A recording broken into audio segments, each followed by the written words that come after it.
my song. Let's sing it. It's gonna be fucking awesome. Come on, it's gonna be fucking awesome. You know the words. It's gonna be fucking awesome. That's insane. It's gonna be fucking awesome. Yeah! Howdy, howdy, howdy. It is Wednesday, everybody. You know what that means. It's comic book day. And when the comic books hit the stands, so does Jesse Blaze on Coolest Alive, telling you about some of his favorite comic books of all time, or in this case, in recent memory. I have finally been back in the habit. It's becoming a habit again of reading comic books. Oh, God. It's been such a long time coming. I've been having such a hard time getting into just the spirit of reading. You know, when you get engaged and you have a reason to go to the store every Wednesday and there's something that's motivating you to pick up a book, it's really easy, you know, to go from reading something that you really like and then just jump into another book and another book, you know, because you just get used to it. It's a habit that you do, and you open up books and you're just reading things all the time. I used to read 300 comic books a month. Now, in the past 2 weeks, I've read 30, and I finally am feeling more like myself. It's so lovely. And just a bunch of things that I've been in the mood to read for a while, that I've been wanting to read, that have been on my docket. And I finally started going to the comic book store very specifically with some things in mind, because I've been surrounded by comic books. I always get free comic books and things recommended to me. But because things are just handed to me so often, it doesn't feel special to me. Like, I'm not as excited. Like, I didn't seek it out myself. And I had a lot of free comics and things that were around me, but I wasn't grabbing them. And I just said, you know what? I need to get a couple comic books that I really have an itch for, you know, that I want to read this. Me personally, I'd like to read this. I said, I know that if I can just start reading a couple things that I'm just feeling extra motivated to read, that it'll open up the door and I'll start reading, you know, regularly. And sure enough, it happened. The doors opened up, and I have been just enjoying the hell out of so much stuff. I just read the first Absolute Batman trade paperback. I'm going to be getting the second one this week. I really liked it a lot. If you're an anime fan, we were talking yesterday about One Punch Man Season 1, fucking awesome, on the Tuesday Animation Show. Love that. And if you didn't listen Monday was the original motion picture soundtrack to Strangeland, which is, dude, industrial, new metal, heavy metal from the 90s, 2000, like all the best bands. That soundtrack alone could possibly get you into easily 15, 16 great bands for the rest of your life. So, highly recommend that. And then tomorrow we'll be coming back with some live action stuff. I want to talk about the new Wes Anderson Phoenician Scheme with Benicio del Toro, Michael Cera. Really, really good. Like that a lot. I don't always love Wes Anderson. You can be a little hit or miss with me, but when I like him, I really do. And this is one of those ones that I loved.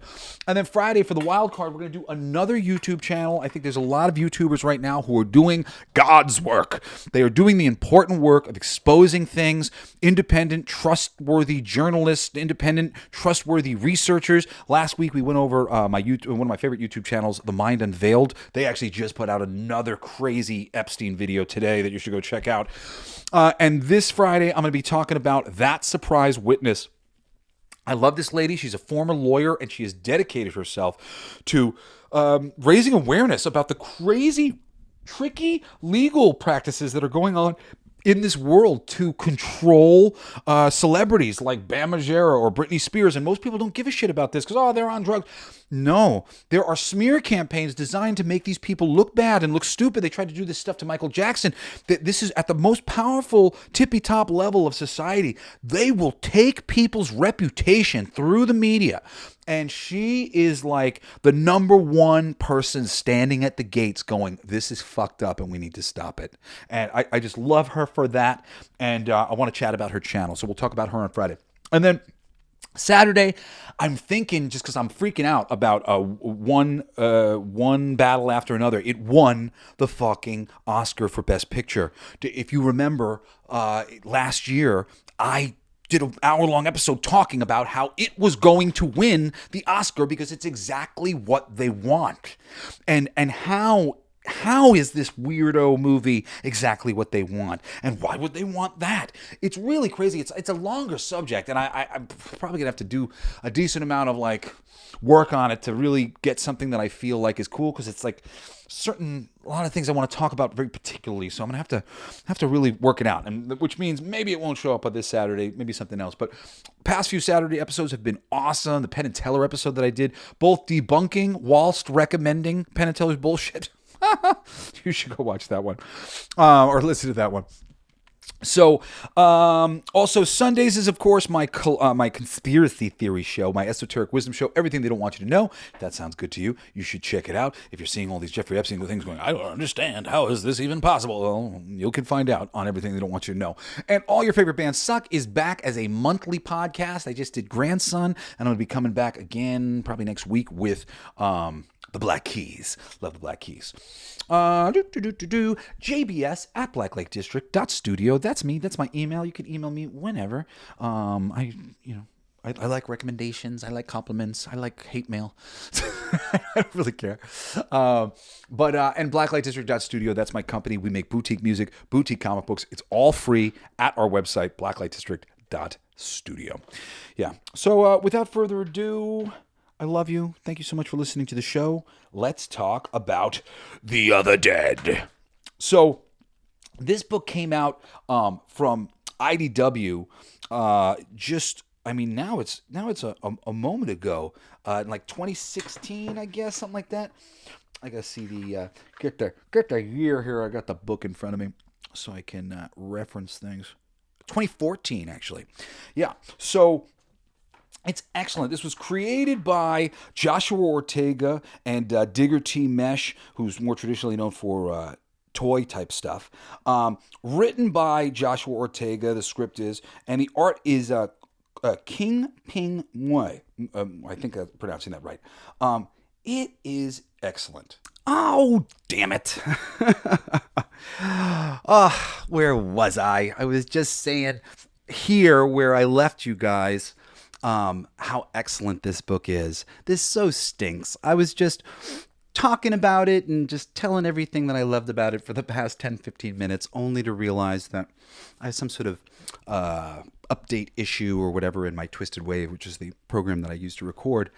And I had to I gotta record the whole show all over again. I was like getting ready to finish the show for the day. So stinky. All right, well, whatever. We are back on track, and it is Wednesday, and we are just starting to really celebrate the greatness of The Other Dead. And this book is just a masterclass in simplicity of idea. You know, the right idea, the story writes itself. The right idea offers up something that is inherent in the idea itself and can be amplified or worsened by a poor execution of said idea. But with, well, I should say, the better the idea, though, the less execution of the idea even matters. This book is awesome because of the greatness of the idea. The execution of the idea is, in some ways, fucking spectacular, and then in some ways, not necessarily the best. But because of the idea itself and the way it's ultimately has to sort of execute itself as zombie animals in this book, The Other Dead, it just, like, it would have been really fucking hard, I think, to fuck this up. It's greater than it could have been because they were aware of what the appeal and the draw was here, gnarly looking zombie animals. And knowing that, they very smartly amped that shit up to 11. Every single time you hit one of these pages where they're gonna, get to introduce you to some new fresh zombie animals, you may occasionally go, how did those zombie animals get so gnarly looking? Didn't he just die? He wouldn't necessarily look like that. But visually, that's exactly what you want. Nothing is wasted here. Every moment where there's a chance to show you zombie animals, they're giving you that gratuitous zombie animal moment. the way that, hopefully it's appearing in your mind to some degree. And the buildup over time in the book, in terms of like the animals that show their heads, or more than their heads, is great. Starting off right from the beginning with a very classic life and death with animals situation, hunting. There's some hunters in the woods, and they're hunting this deer, and then all of a sudden the hunter becomes the hunted as this zombie deer comes back to life and tries to go after the hunters. My favorite part about the book is how gratuitous and over the top every zombie animal reveal is, even when it's like I said, perhaps a little bit poking at and testing sort of the I don't know, the would it really look like that, or like what is this exactly how it would make the most sense, in favor of satisfaction. This book is so satisfying.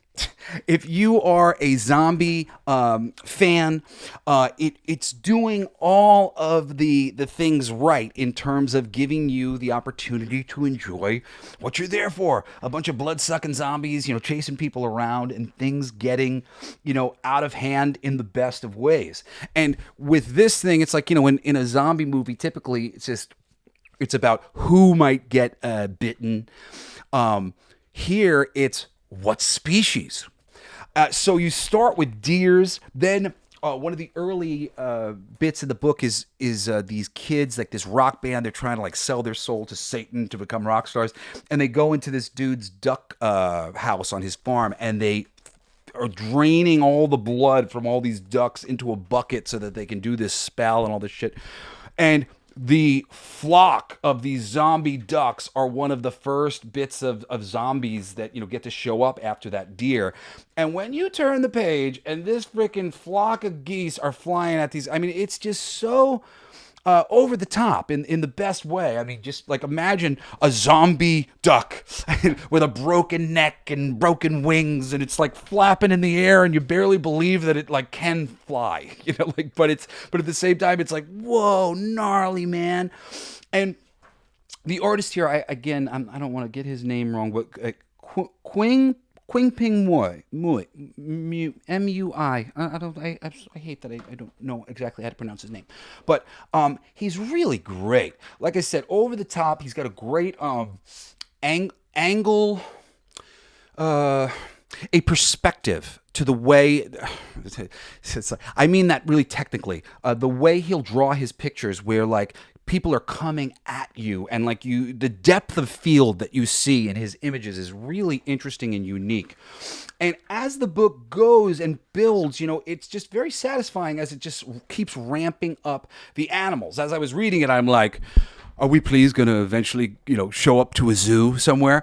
And it was even better, actually, what we get. Instead of the zoo, they end up at an animal sanctuary. So now, you're in a spot where the animals aren't in little itty bitty cages. They're all roaming around already, because it's like a little safari park kind of thing, right? So that's awesome. And before we get to that piece of like really upping the ante, the build just from the deer, ducks, then we get dogs. There's one of the best opening scenes with the president as they get into this area where this shit is like, localized, these zombie animals.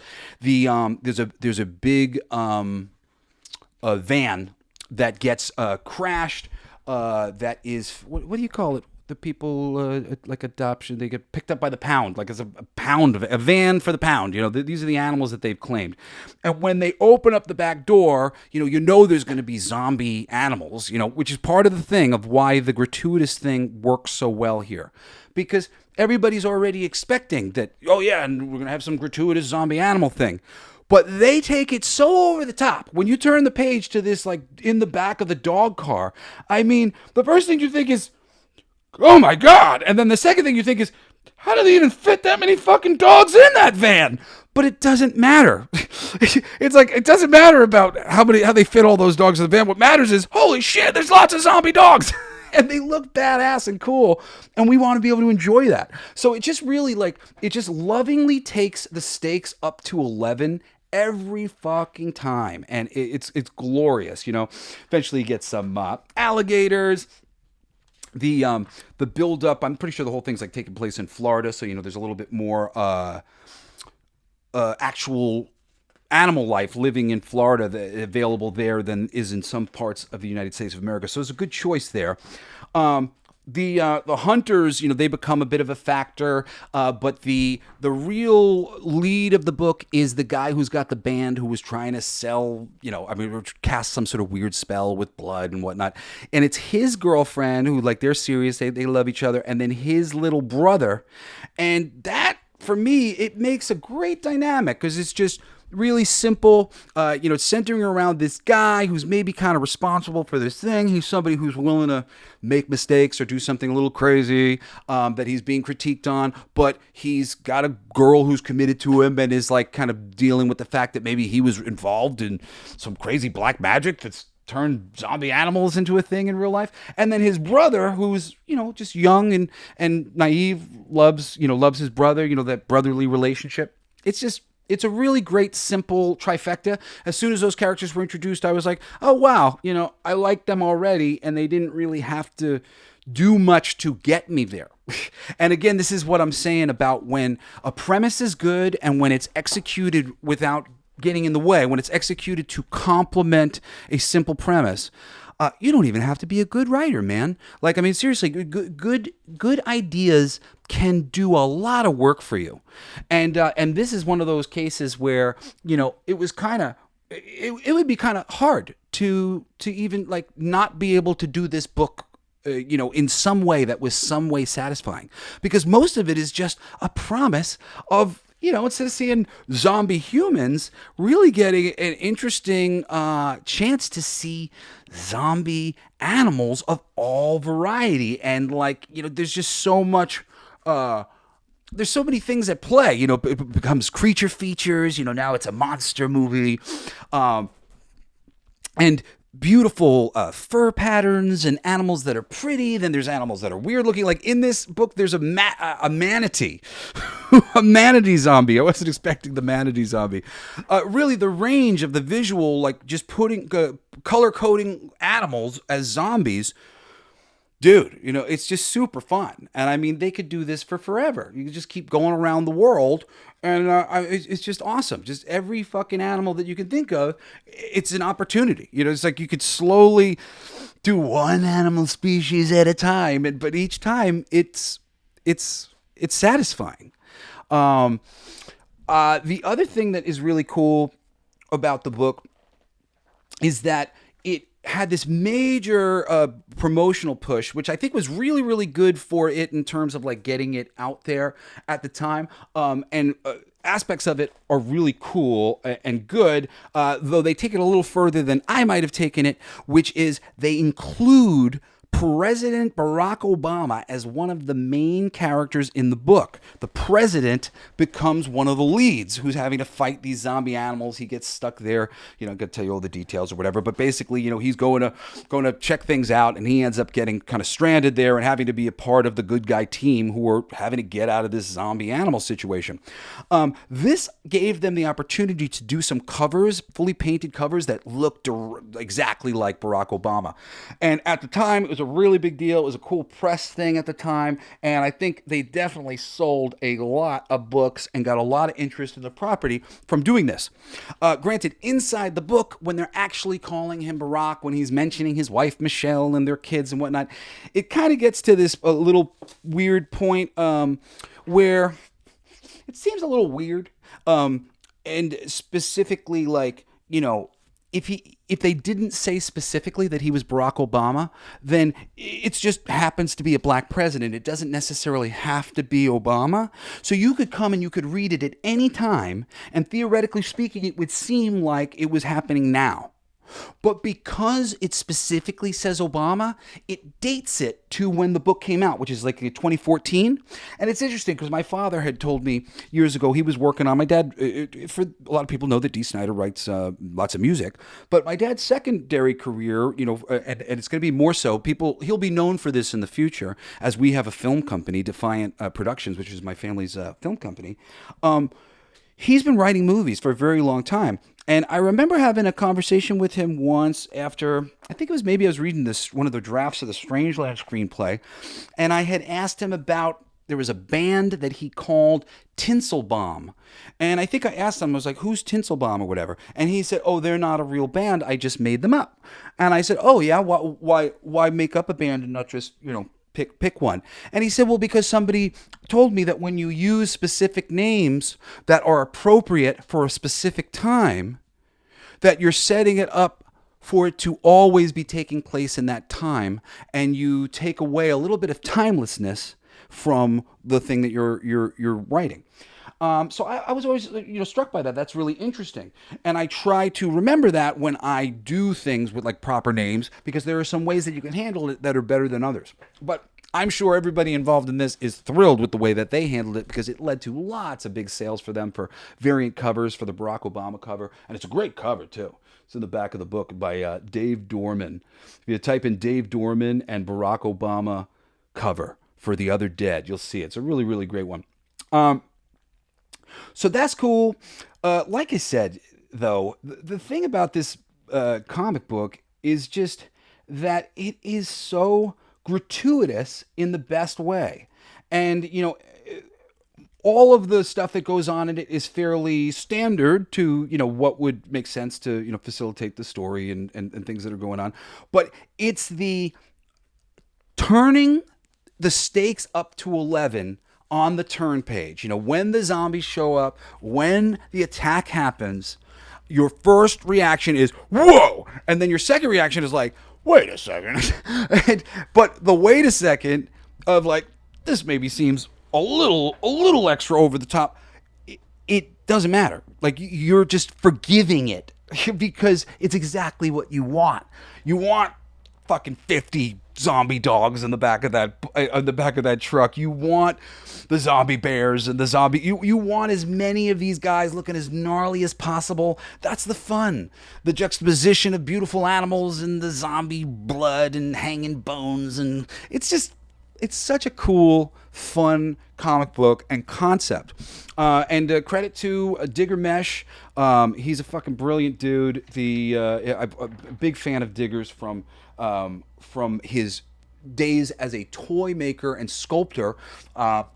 He is brilliant. He really brings so much to the table as far as just the way he thinks and the simplicity. And he's somebody, like, one of the things that he was great at with his toys was he was famous for sculpting toys that didn't have a lot of articulation but seemed to be alive. And with only a little bit of articulation, his toys always seemed to have so much more going on about them than other toys. With like he had a Spider-Man that he had made, was one of my favorite toys. Me and my friend Aaron, we talk about this all the time. He's just got like a slight bend in his arm, and is more of a bend on the other arm, and he's got a little bit of a curve to his torso, just the way he's standing. He's just in an ever so slightly shifted position where he seems to be actively moving. And as you would pose him and move his basic movement around, which was at the shoulders and at the legs, this toy seemed to be alive. He came to life from just this subtle choice of how it was made. And here in this book, this is based on a film treatment that Digger wrote and then fleshed out by Joshua Ortega doing all the dialogue, and Quinn Ping Mui doing the art and bringing this all to life. But it's so clear that the idea was just laid out the right way. The premise is just there at your feet and ready to be explored. And I mean, for you, if you're, I should say, for me, I'm not a big zombie fan. Not to say that I don't like zombies. It's not like a thing where I'm like, zombies! A lot of people are huge zombie guys. And that's what they love. Oh, I love you. You've seen that one? If you're a zombie fan, you'll love this for the real new places that it's being able to take you through the animals and stuff. But you don't have to be a zombie fan to just immediately get this and dig it. It's just a simple premise that works. So I'm trying to remember. I I think there was one more thing that I wanted to hit upon before we get out of here. Again, the artwork is so fucking awesome. It's just the world here of just these zombie animals attacking humanity, and being anchored in a real way through our actual president of the time is really clever. And it's just one of the more satisfying zombie flicks that you will, or zombie stories that you will engage with. And, if you're anything like me, it's like, if it's the human versus the animals, you're like, I want the animal to win. So there's a real subtle satisfaction in like these the zombie animals. You're kind of rooting for them more so than I think often you're rooting for the zombies. Usually you're with the humans. In this case, it just seems like, yep, this is payback to all you shitty humans for making the world such a shitty place. This is what you get, you pieces of shit. I really do think that is kind of the itch that it scratches. And to a certain degree, I couldn't help but think about The Happening, M. Night Shyamalan's The Happening. When I was reading it, in The Happening, the plants, they release some sort of chemical or whatever else, and they're trying to kill the humans. The humans deserve it. We deserve it. Kill the humans. And this definitely has that same kind of thing. Within the context of the story, it's touched upon a little bit, sort of like human beings not being the greatest. And this sort of thing of like, oh no, you ruined the planet, and now all those lovely little animals are going to turn into zombies and kill you. And I don't know what I'm sort of feeling or trying to describe right there. That isn't present in your average zombie flick. The idea of the zombies not including humanity, it's the animals taking us out. It really just kind of shifts the focus, and to some degree, it makes it all seem like bad karma. If this book was called like fucking, zombie karma, bad karma, like it really is the other dead. What if God sent the animals to kill us? Turn all the animals into zombies and kill these motherfuckers. It really just feels like the ultimate up yours, or the ultimate karmic backlash for the mistreating or poor stewardship of planet Earth. And for me, I think that's a conversation that we are all ready to have about how good or how bad human beings have been doing on planet Earth in terms of taking care of it. We're not doing so great. So it quietly becomes this great metaphor for like saving the planet. And like, it's like, these zombies, ultimately they're saving the planet from us, even though, they're going out too. So I really, really dug it. I don't know if I mentioned that Kevin Eastman's involved in it a little bit from Ninja Turtles fame. I don't know how, big his involvement was. I'm assuming it's a little bit more in advisory capacity, but whatever the case, it looks beautiful. Even though you probably never heard of Quinn Ping Moy, his art is really great. And as I said, whenever you get those splash pages, this book absolutely utilizes that turn page. And whenever you're going to turn and you're expecting some zombies, just trust me when I say pretty much every time it's going to be twice as crazy as you were expecting it to be. And even though in a lot of those cases you're going to be like, that seems maybe a little over the top, but I like it. So don't worry about the fact that it's a bit over the top. It is over the top in the greatest way. What a simple premise. I hope that that Digger brings it back and continues it on in the future, because just there's so much more juice in the squeeze, if you know what I mean. How many freaking animal species are there on planet Earth? Thousands, right? And this book is only beginning to scratch the surface of it. In the back of the book, actually, this is a hardcover version that I've been reading, has one of the alternate covers, or I'm assuming it's an alternative cover. But right at the top in the center is a zombie moose. And no zombie mooses show up in this book. And I was so bummed out. and I would come back for more other dead so I could get my zombie moose. And to a certain degree, I mean, I think it's like this can't be done until we get zombie versions of every animal that everyone loves, right? I think Digger, IDW, whoever, who do we need to speak to? We need more species of zombie animal varieties. All right. That's all I have to say. I love you guys. I think I mentioned all the stuff that I had to do for today, whatever else. That's it. This was Wednesday. I fucking love Wednesday. It's the best, man. I'm reading so many comics and I'm so much happier. I hope you are joining with me. Remember, I've been telling you guys, some of these things are the best comic books that I've ever read. The Other Dead is a newer one for me, but I think it's great. I would recommend this to everybody. This is one of those books that I would, in a heartbeat, add over to the what was used to be called the I Don't Know Shit About Comics lists of recommendations, because this is one of those books that not necessarily everybody knows, that this story of zombie animals, if there's no film or whatever, it's a smaller thing, but it's so cool. If you're into that genre, go fucking get into it. I like, a lot of times people don't really know, like who don't read comics, they don't know how many genres and how much variety is really available within the comics medium. So for me, I love books like this because these are books that demonstrate that you can tell any type of story in comics, and ultimately there's so much benefit to being able to do it in comics, and in terms of like the fucking turn pages here, those turn page reveals to the zombie animals and how over the top next level it is. I mean, it just really demonstrates the brilliance of the comic book medium perfectly.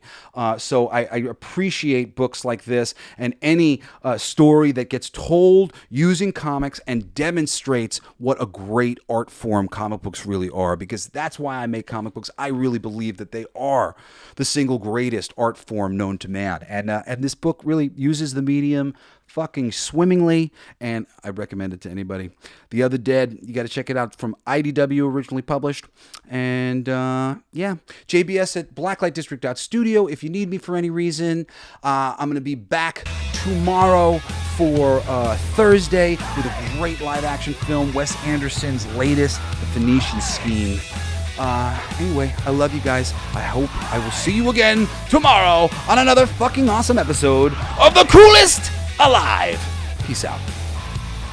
You've been listening to Coolest Alive with me, your host, Jesse Blaze Snider. Don't forget to rate, comment, and subscribe for more excellent entertainment recommendations. Thanks for listening.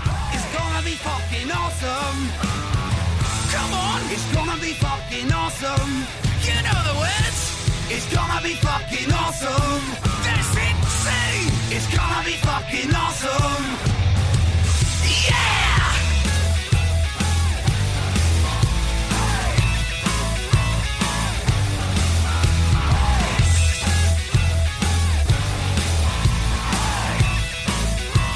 It's my favorite part!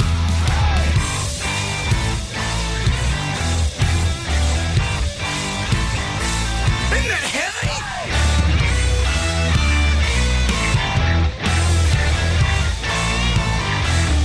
I played that! It's gonna be fucking awesome! Coolest alive! It's gonna be fucking awesome! Stay with your tribe! It's gonna be fucking awesome! Revenge of the Geeks! It's gonna be fucking awesome! Week after weeks! It's gonna be fucking awesome! Laughing with you! It's gonna be fucking awesome! And crying sometimes too! It's gonna be fucking awesome! Spelling it out! It's gonna be fucking awesome! Making you shout!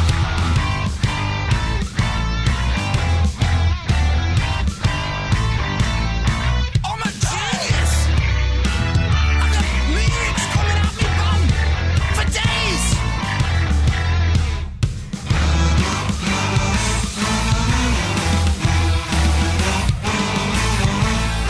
You like that? It's a kazoo solo!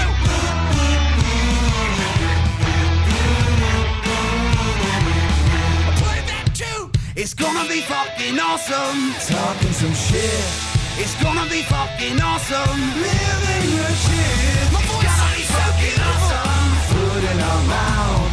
It's gonna be fucking awesome! Get in the mouth! It's gonna be fucking awesome! Tell all your friends! It's gonna be fucking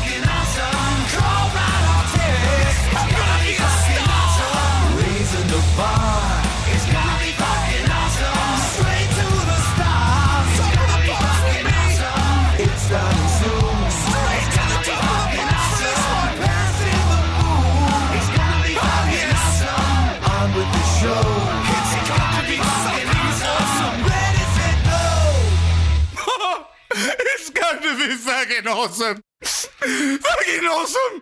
It's gonna be fucking awesome. Just wait. You'll see. You'll all see. You'll all see.